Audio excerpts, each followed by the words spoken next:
جی السلام علیکم ناظرین، میں ہوں نظر عباس لندن سے۔ آج ہے 13 مئی بدھ کا دن، اور خبریں مہنگائی بہت ہے جی پاکستان میں، اس کے اوپر بات کریں گے۔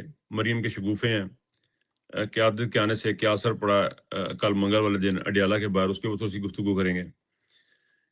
پی ٹی آئی کے ایک سابق سیکرٹری جنرل تھے نوجوان عدنان خان، 9 مئی میں ان کو سزا ہوئی تھی، ان کی وفات ہو گئی ہے، انا للہ و انا الیہ راجعون۔ ان کے اوپر بات کریں گے۔ گلگت بلتستان کے الیکشن ہے، اس کا جو صورتحال ہے اس کے اوپر تھوڑی سی گفتگو کریں گے۔ اچھا جی، مہنگائی کی صورتحال یہ ہے کہ مہنگائی کے بارے میں شاہد صدیقی صاحب ہیں، ان کی ایک سٹیٹمنٹ ہے، اور یہ بڑی امپورٹنٹ سٹیٹمنٹ ہے، جو کہ میں بھی کل پرسوں بات کر رہا تھی، اسی طرف اشارہ ہے۔ آئی ایم ایف نے کہا جا رہا ہے جی کہ آئی ایم ایف نے لیویز بڑھانے کی بات نہیں کی۔ آئی ایم ایف نے ان کو نہیں کہا کہ اب لیوی بڑھائیں۔ اب یہ ان کی نااہلی ہے کہ پٹرول کی قیمتیں بڑھی ہیں، یہ ان کا اپنا فالٹ ہے کہ جو پٹرول کی قیمتیں پاکستان میں بڑھی ہیں، ڈیزل کی قیمتیں پاکستان میں بڑھی ہیں، سارے کا سارا ان کی اپنی نااہلی ہے۔ وہی بات ہوئی ہے کہ ان سے ڈیمانڈ تھی کہ آپ نے ہمیں ہمارا 100 روپیہ دینا ہے۔ انہوں نے کہا جی ہمارے پاس 50 روپے ہیں، باقی 50 سے لیوی لا کے پورے کر لیں گے۔ یہ صورتحال بنی ہے۔ انہوں نے کہیں نہیں کہا اگر یہ چاہتے، اگر یہ عوام دوست ہوتے، اگر یہ پاکستان کی عوام کا ووٹ لے کے آتے، اگر یہ ڈیموکریٹک ہوتے، اگر ان کے اندر احساس ہوتا، تو یہ کیا کرتے؟ یہ وہ اپنے للے تللے ختم کرتے۔ 12 ارب روپے کی ڈیمانڈ کر دی ہے مریم نے کہ پنجاب سے مجھے دیا جائے اپنے اشتہار بازی کے لیے، فوٹو لگانے کے لیے، تصاویر کے لیے، ٹک ٹاکس کے لیے۔ 12 ارب روپے اشتہار بازی کے لیے مانگا جنہوں نے اپنے بنگلے بجٹ میں، آپ اندازہ کریں۔ یہ ختم کر دیتے، یہ چیزیں وہ ختم کرتے، تو پھر میرا خیال ہے شاید صورتحال بہتر ہوتی، عوام کو اتنا بوجھنا پڑتا۔ لیکن یہ جو بات آپ کے سامنے آئی ہے، اس وقت جو سامنے آئی ہے، وہ بالکل وہی ہے جی کہ وہ بھی نہیں کہہ رہے کہ تسی لیویاں بتاؤ، وہ کہتے ہیں ساڑھے پیسے دیو۔ اور یہ خود جا کے بتاتے ہیں کہ جی ہم اپنے بندوں کا ایک بازو کاٹ دیں گے، ایک کا پاؤں کاٹ دیں گے، آپ کے آگے پیش کر دیں گے، آپ بالکل بے فکر ہو جائیں۔ یعنی اپنا کچھ نہیں کرنا انہوں نے، اور انہوں نے جو کرنا ہے وہ عوام کے ساتھ ہی کرنا ہے، اور اپنے بچوں اور اپنے جہاز، اپنی موجیں ان کی جاری رہنی ہے۔ اچھا جی، مریم کے شگوفے نہیں ختم ہو رہے ہیں۔ مریم کبھی کہتے ہیں جی میں ڈاکٹر نہیں بننا چاہتی تھی، میری امی نے بنا دیا، پھر ان کے بارے میں اس قسم کی باتیں آ رہی تھی۔ اب انہوں نے ایک اے آئی ویڈیو بنائی اور لگا دی کہ جی یہ ہم نے فلائی اوور بنا دیا ہے، اور یہ فلائی اوور جو ہے وہ ایک اے آئی کے ذریعے انہوں نے جنریٹ کیا، اور جا کے انہوں نے ٹی وی والوں کو دیا، ٹی وی والوں نے بھی ویسے چلا دیا۔ انہوں نے بھی نہیں دیکھا کہ تھلے اے آئی جنریٹڈ یہ ہے، یہ ویڈیو ہے، یہ کیا بنا ہوا ہے۔ اور اس کے اوپر بھی ٹویٹ کرتے ہوئے مریم نے لکھا کہ میڈ ان 176 days، حالانکہ انگلش میں جو لفظ ہوتا ہے بلٹ ہوتا ہے، بلٹ پاسٹ ٹینس میں آتا ہے، اور وہ بلٹ ہوگا لفظ، بلڈ بھی نہیں ہوگا۔ یہ ان کے کرتوت ہیں، یہ ان کے کام۔ آپ اندازہ کریں کہ ہر کام میں جھوٹ، ہر کام میں فریب، ہر کام میں ڈرامہ، ہر چیز میں یہ چیز ہے۔ اور ابھی ایک اور چیز بھی دیکھنے میں آئی کہ ان کو کسی کالج کے اسکول کے دورے پہ گئی ہیں، پتہ نہیں کہاں پہ، یونیورسٹی میں، اور انہوں نے کالج والوں نے ان کو ایک تصویر دی ہے، اس میں بھی مریم نے ایک ٹرافی اٹھائی ہوئی ہے، اور وہ ایک بڑی قابل سی خاتون لگ رہی ہیں۔ لیکن میرا بڑا سوال ہے، اس پکچر میں 4-5 خواتین، بچے بچیاں ہیں، ان تمام نے 2-3 بڑے بڑے ٹرافی اٹھائی ہوئی ہیں۔ مریم کو ایک چھوٹی سی انہوں نے ٹرافی دی ہے، ایک نال ایک صفحے کا سرٹیفکیٹ ہے غالباً ان لوگوں نے دیا ہے۔ تو مجھے نہیں سمجھ آئی یہ تصویر کھنچوانے کے لیے مریم کو پکڑایا ہی ہے۔ ظاہر ہے جہاں پہ آپ ایڈمیشن لے کے دے سکتے ہیں، یاسمین راشد صاحبہ نے بتایا کہ انہوں نے ایڈمیشن کس طرح لیا، کیسے لیا، ان کا میرٹ پہ تھیں نہیں تھیں، جو ساری چیزیں لوگوں کو پتہ ہے، کتنے یہ لائق ہیں، کتنے یہ قابل ہیں، کتنی یہ چیزیں۔ لیکن مریم، ظاہر ہے انہوں نے بھی مریم کو خوش کرنے کے لیے وہ تصویر فریم کروا کے کالج والوں نے دی، لیکن مریم کے جو میرٹ ہے وہ ساری دنیا کے سامنے۔ پھر وہ انہوں نے فرمایا جی کہ میں مریم کہتی ہیں کہ جی میں مردوں میں بڑا زور لگا کے آگے آئی ہوں، اور مجھے پتہ لگا بڑی کوالٹی ہے میرے اندر، بڑی ایبلٹی ہے میرے اندر۔ بھائی جان، کن مردوں پہ انہوں نے زور لگایا؟ وہ مرد آپ کے سامنے ایک شہباز شریف ہے، ایک نواز شریف ہے، ایک حمزہ ہے، اور باقی 2 بھائی ہیں گگلو بگلو۔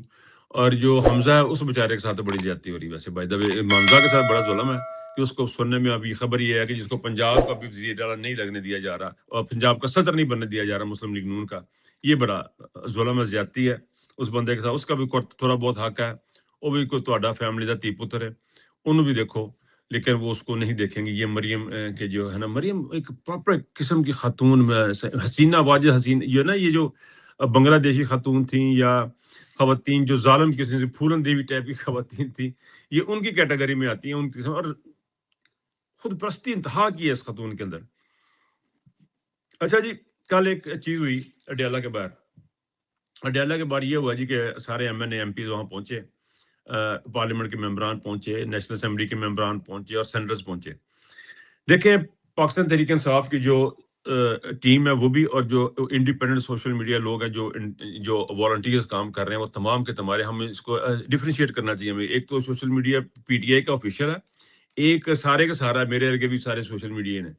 تو وہ جو سارے لوگ ہیں ان تمام لوگوں نے اس بات کو بھی اپریشیٹ کیا کہ دیکھیے کتنا فرق پڑتا ہے, کہ علیمہ بی بی نے خود کہا کہ فیملی کو بڑا حوصلہ ہوا ہے جب آپ جا کے ساتھ کھڑے ہیں, آپ ان کے ساتھ کھڑے ہیں, بڑا حوصلہ پڑتا ہے. دیکھیں جب کوئی بندہ بیمار ہوتا ہے تو اس کا علاج تو جو ہونا ہے وہ تو ہونا ہے, لیکن جب اس کے پاس اس کو آپ تنہا چھوڑ دیں گے تو اس کی تکلیف بڑھتی جائے گی. فیملی بھی ہو, بچے بھی ہوں, ماں باپ بھی ہوں, تو وہ سارے جو ہیں پاس اور آئے کوئی نا, تو اس کی تکلیف بڑھ جاتی ہے. جب اس کے پاس کے سارے بیٹھے ہوتے ہیں اس کی تکلیف آدھی ختم ہو جاتی ہے. تو ایسی صورتحال جو انہوں نے کل جو بنائی ہے, اس کے لیے امید کرتے ہیں کہ یہ جاری رہے گی, یہ ہر ہفتے ہوگی, ہر مہینے ہوگی, ہر دن ہوگی, ہر لمحہ ہوگی, ہر منٹ, ہر سیکنڈ ہوگی. یہ ایک چیز جو بہت بہت سارے کا سارا میڈیا جو ہے وہ آپ کی بیک پہ کھڑا ہے, سارے کے سارے لوگ آپ کے بیک پہ کھڑے ہیں. اب یقین کریں جب پاکستان تحریک انصاف کی قیادت جو اس قسم کے جسچر دے گی تو سارے کے سارے آپ کی بیک پہ کھڑے ہو جائیں گے, آپ کے ساتھ کھڑے ہو جائیں گے, اور آپ کی حوصلہ افزائی بھی کریں گے. آپ کے اوپر تنقید بھی کم ہونی شروع ہو جائے گی, آپ کو رونے کی ضرورت بھی نہیں پڑے گی. سے عمل سے بنتی ہے جنتی زندگی, جنت بھی جہنم بھی, تے خاکی اپنی فطر میں نوری نہ ناری. تو یہ ہمارا خاکی جو ہے نا, یہ اس کو بھی یہ سمجھنا ہے کہ یہ نوری ناری نہیں ہے, یہ نہیں ہے. اچھا, پی ٹی آئی کے ایک نوجوان عدنان خان ہے, ان کی موت ان کو وفات پا گئے ہیں. یہ ایک بڑا سینسٹیو ایشو ہے, یہ بہت ہی سینسٹیو ایشو ہے کہ جیل کے اندر سے جو پی ٹی آئی کے ورکرز باہر آ رہے ہیں یا بیمار رہ رہے ہیں, ان کو سسٹمیٹیکلی میرا یہ خیال ہے, یہ میرا خیال ہے, میری خبر نہیں ہے, مجھے کسی نے بتایا نہیں, لیکن جس طرح کے سرکمسٹانسز چل رہے ہیں, ان سرکمسٹانسز کو دیکھتے ہوئے, ان حالات کو دیکھتے ہوئے مجھے یہ لگ رہا ہے کہ یہ سسٹمیٹکلی کیا جا رہا ہے, یہ خوف و ہراس پھیلانے کے لیے کیا جا رہا ہے. یہ اسی طرح کی ایک سازش ہے جس طرح آپ کسی کے گھر جاتے ہیں گرفتار کرنے کے لیے, تو پہلے آپ اس کی موٹر سائیکل توڑ دیتے ہیں, پہلے تو گیٹ ان کا توڑتے ہیں, پھر ان کی موٹر سائیکل توڑتے ہیں جو وہاں پہ پورس وغیرہ میں کھڑی ہوتی ہے, اس کے بعد جو باہر پڑی ہیں جو چار پہیے میز کرسی ہیں ان کو توڑتے ہیں, پھر ان کا دروازہ توڑتے ہیں, پھر جب دروازہ توڑ کے اندر جاتے ہیں ان کی میز کرسیاں توڑتے ہیں, جب ٹی وی توڑتے ہیں, جب یہ سارا کچھ توڑ لیتے ہیں پھر پوچھتے ہیں جی کہ وہ بندہ نظر باز کتنے ہے جی, انہوں کو گرفتار کرنا ہے. یہ جو ایٹیٹیوڈ ہے یہ خالصتاً ڈیزائنڈ ہے لوگوں کے اندر خوف و ہراس پھیلانے کے لیے, لوگوں کے اندر خوف پیدا کرنے کے لیے. یہ وہ چیز, اور یہ جو عدنان خان کی جو وفات ہے, میں اس کو اسی طرح دیکھ رہا ہوں, میں اس کو اسی پیرائے میں دیکھ رہا ہوں. اس کی ریزن ہے, اس کی ریزن یہ ہے کہ عمران خان صاحب کی آنکھ کا معاملہ ہو گیا, بشرا بی بی صاحبہ کی آنکھ کا معاملہ ہو گیا, ان کی بلڈ میں کلوٹنگ ہوئی ہے تو کیوں ہوئی ہے. اس سے پہلے بہت سارے لوگ جو جیلوں سے آئے ہیں وہ سارے کے سارے بیمار ہوئے ہیں. اب سنم جاوید کا آپ دیکھ لیں, سنم جاوید کی بھی یہی پوزیشن ہے. آپ دیکھ لیں عمر سرفراز چیمہ کا شولڈر کا پرابلم آ رہا ہے. یہ سارے کے سارے تحریک انصاف کے لوگ ہیں, یہ سارے کے سارے. اور اس شخص کو بھی, عدنان خان کو, اللہ پاک جنت الفردوس میں جگہ فرمایا. میں تو یہ سمجھتا ہوں کہ یہ جس جنگ میں تھے اس جنگ میں لوگ شہید ہوتے ہیں, یہ حق اور سچ کی جنگ کے لڑتے ہوئے اس دنیا سے گئے ہیں, اپنی جیل پوری کر کے آئے تھے جیل سے. اور حق اور سچ کی جنگ میں حق کے ساتھ کھڑے ہونا, یعنی سچ کے ساتھ کھڑے ہونا, میں تو یہ سمجھتا ہوں عبادت ہے, اللہ تعالیٰ کے ساتھ کھڑے ہونے والی بات ہے. کیونکہ اللہ تعالیٰ خود الحق مینز الٹیمیٹ ٹروتھ, مکمل سچ. تو جو سچ کے ساتھ کھڑا ہوگا وہ خداوند کریم کے احکامات کے مطابق امر بالمعروف نہی عن المنکر کا جو آپ نے ساتھ دینا ہے, ان کے ساتھ وہ کھڑے تھے. تو مجھے یہ ان کی جو یہ وفات ہے مجھے اس سے لنک لگتی ہے, مجھے اس میں شکوک و شبہات ہیں. کون سی ایسی بیماریاں ہیں جو صرف پی ٹی آئی کے ورکرز کو ہوتی جا رہی ہیں, پی ٹی آئی کے ورکرز کی آنکھیں خراب ہو رہی ہیں, پی ٹی آئی کے ورکرز کی طبیعت خراب ہو رہی ہے, ان کے آنتوں کا مسئلہ بن رہا ہے, ان کے معدے کا مسئلہ بن رہا ہے. کون سا ایسا کام کیا جا رہا ہے سسٹمیٹکلی یہ بتانے کے لیے کہ جن کو جو اگر آپ اندر بھی جاؤ گے تو آپ مر کے آؤ گے. یہ وہ اس قسم کا یہ میسج کریٹ کرنے کی کیا جا رہا ہے. مجھے 100% تو نہیں میں کہہ سکوں گا, لیکن میں یہ ضرور کہتا ہوں کہ یہ سارے معاملات مشکوک ہیں, اور ان میں قیاس یہی ہے, لگتا یوں ہے کہ یہ سارے کا سارا جو ہے یہ عمران خان کی دشمنی میں کیا جا رہا ہے. اور اس وقت اس کو زیادہ تقویت ملتی ہے جب آپ کے پاس یہ خبر آتی ہے کہ جب کبھی جو سیکرٹ میسیجز دیے جاتے ہیں اس میں اینیمی کا لفظ یوز کیا جاتا ہے پاکستان تحریک انصاف کے ورکروں کے بارے میں, اور اس پارٹی کے بارے میں جب کوئی بات کی جاتی ہے خفیہ طور پہ, جب کوئی پیغام رسانی کی جاتی ہے تو اس کو اینیمی کا نام دیا جاتا ہے, enemy. When you start thinking that PTI is enemy, تو پھر آپ اندازہ کر لیں کہ آپ کس مقام پہ کھڑے ہیں. یعنی ہر وہ شخص جس نے تحریک انصاف کو ووٹ دیا وہ اینیمی ہے. جس بندے نے جھنڈا اٹھایا تحریک انصاف کو وہ بھی اینیمی ہے, دشمن ہے. اگر یہ پوزیشن ہے تو پھر آپ ان کو زہر ہی دیں گے اور کیا کریں گے. تو یہ صورتحال بڑی خطرناک صورتحال ہے. اور پاکستان کی 7 کروڑ عوام جو عمران خان کا نام لیتی دل میں وہ سارے کے سارے دشمن ہیں, اور 4-5-6 جرنیلوں کے دشمن ہیں. اور یہ 5-6 جرنیل جنہوں نے کرسی اٹھائی ہوئی آصف منیر کے اپنے کاندھوں پہ, یہ صرف ملک سے پیار کرتے ہیں, باقی سارے کے سارے ملک دشمن ہیں. یہ بڑی خطرناک چیز ہے. عدنان کی وفات کا بہت افسوس ہے, اور اگر نوجوان کا, لیکن میں یہ سمجھتا ہوں ان کو بلند درجات اللہ پاک ان کو فرمایا, ان کو ہوں گے انشاءاللہ تعالیٰ. میں یہ حقیقتاً سمجھتا ہوں کہ یہ زندگی ہماری ختم ہونی ہے, ہم نے آگے جا کے حساب دینا ہے, اور اس حساب میں وہ جا کے کھڑا ہو کے کہہ سکے گا کہ میں سچ کے ساتھ کھڑا تھا, میں عمران خان کے ساتھ کھڑا تھا, میں فسطائیت کے خلاف کھڑا تھا, میں انصاف کے لیے کھڑا تھا. تو اس میں مجھے یہ سزا بھی ہوئی اور میری موت بھی گئی, اور جرمانہ یہ سارا کچھ ہوا. اچھا جی, گلگت بلتستان کی طرف چلیں جی. گلگت بلتستان میں قاضی فائز عیسیٰ جو ہے نا فارمولہ لگا دیا گیا. ہوا یہ کہ وہاں پہ پہلے تو ان کو سسپریس کیا گیا. پہلے خبریں آ رہی تھی کہ پی ٹی آئی کو کوئی جلسہ کرنے کی اجازت نہیں ہے. گلگت بلتستان کے کچھ لوگوں نے بتایا کہ وہاں پہ پی ٹی آئی کو بالکل بھی بات کرنے کی اجازت نہیں ہے. ان کے ساتھ جو رویہ ہے وہ بڑا ہی ظالمانہ قسم کا رویہ, ان کا ایٹیچیوڈ ہے. تو وہ تو بھی باتیں چل رہی تھی. ہوا یہ کہ پی ٹی آئی نے الحاق کر لیا جی ٹی پی کے ساتھ, جو گلگت بلتستان کی کوئی پارٹی تھی ان کے ساتھ الحاق کر لیا, اور اپنی ٹکٹیں جمع کروائیں ان کے نشان کے تحت. اب اچانک ان کا نشان بھی واپس لے لیا گیا. یہ وہ فارمولہ ہے جو وہاں بھی لگا دیا گیا.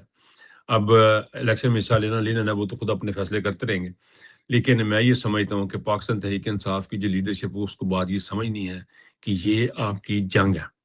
میں نے کل بھی یہ بات کی, یہ سیاست نہیں ہے, یہ لڑائی ہے, یہ دشمنی پائی جا رہی ہے. پاکستان تحریک انصاف کو یہ خود اینیمی کہہ رہے ہیں, دشمن کہہ رہے ہیں. آپ کس طرح ایکسپیکٹ کرتے ہیں ان کے ساتھ ہاتھ ملانا, ان کے ساتھ بات کرنا؟ آپ کو بھی اسی طرح کے اقدامات کرنے پڑیں گے جس طرح کے یہ آپ کے ساتھ کر رہے ہیں. ویسے بھی جس طریقے سے الیکشن کمیشن نے یہاں پہ کام کیا, میرا خیال الیکشن کمانے کی بالکل بھی کوئی ضرورت نہیں ہے. یہ ڈرامہ ڈھکوسلا کرنے کی بالکل بھی ضرورت نہیں ہے. آپ سیدھا بتائیں جی کہ یہ پارٹی ہے. اور ایک اور بڑی خبر جو خطرناک ہے, سیکٹر کمانڈر نے مسلم لیگ نون کا فیصلہ ہو گیا کہ گلگت بلتستان میں مسلم لیگ نون کی حکومت بنے گی. یہ آصف منیر صاحب کے لیول پہ فیصلہ ہو چکا ہوا ہے, اور جو سیکٹر کمانڈر ہیں انہوں نے ٹکٹیں بھی ان کی مرضی سے دیے گئی, ان کے بندوں کو ٹکٹ دی. یعنی اب جتنی بھی ساری پارلیمنٹ ہے وہ ساری کی ساری ان کی چنے ہوئے لوگ ہوں گے سیکٹر کمانڈرز کے. سیکٹر کمانڈرز کو ایک دن بیٹھ کے اپنے آپ میں سوچنا پڑے گا کہ یہ پاکستان کے لیے کام کرتے ہیں یا آصف منیر کے لیے کام کرتے ہیں, یہ کس کے لیے کام کرتے ہیں. یہ تمام فوج کو بیٹھ کے سوچنا کہ یہ کس کے لیے کام کرتے ہیں. یہ ہمارا اب آپ فیصلہ کر لیں کس کے لیے کام کرتے ہیں کس کے لیے نہیں کرتے. لیکن آپ یقین کریں اس تمام چیزوں کے باوجود جو کچھ بھی آپ کر رہے ہیں, جو کچھ آپ کا زور لگا رہے ہیں, جو کچھ آپ کر رہے ہیں, حکومتیں لے رہے ہیں, جہاز خرید رہے ہیں, یاشیاں کر رہے ہیں, لوگوں کو دوبارہ آپ ہمیشہ نہیں رہیں گے. آپ یقین کریں کہ آپ ہمیشہ نہیں رہیں گے. اپنا بہت خیال رکھیے گا. اللہ حافظ.